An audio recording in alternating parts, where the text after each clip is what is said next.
The person who really directed the way my life went was Jerry Williams, who was the English teacher when I got there. And he probably wasn't much older than I was, and he certainly didn't have a qualification, but he had an enormous enthusiasm. And I think he recognised something in me and he encouraged me to write.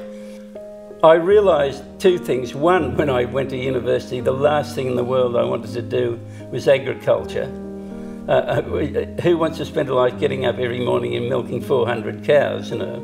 So here I am, I'm 18 years old, I have no qualifications, and my father said to me, look, you were always good at English at school, why don't you try journalism? And in those days, nobody had any sort of qualifications in journalism, so I wrote to a small country paper, the Benalla Standard, and they hired me there.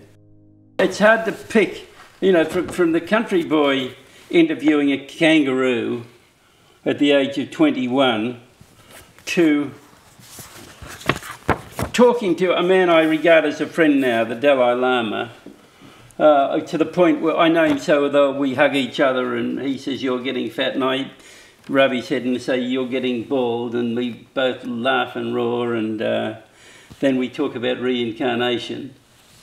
And then, of course, I spent most of my time actually going from war to war, working in terrible conditions a lot of the time. I've been shelled all over the Middle East, and this was my last time in action when I was in the first Gulf War, and we charged across the desert into Kuwait from Saudi Arabia, and people say, weren't you terrified? And I said, well, you get terrified, but I said, you cannot imagine how exciting it is. We've got 40 tanks sweeping across the desert. We're coming out of the mist towards the Iraqi positions, and each of the tanks has got a 50 caliber machine gun firing orange tracer. So the tracer is disappearing into the mist, and suddenly the whole horizon explodes. And people will say, oh, but that's terrible. And of course it's terrible, but at the same time it's something I got to be very good at. And in a funny way, I came to respect, not the politicians who are causing these wars, but I got an immense respect for the men on both sides who were doing the actual fighting and dying.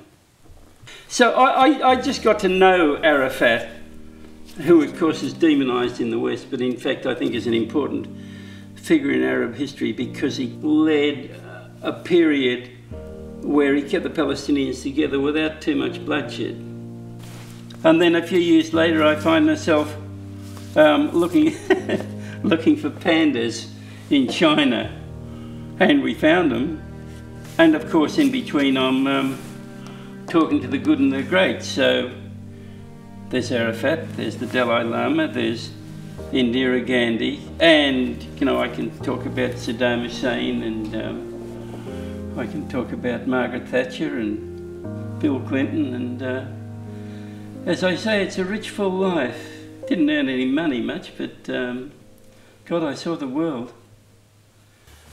I hesitate to give advice in a way because my career changed dramatically with failure.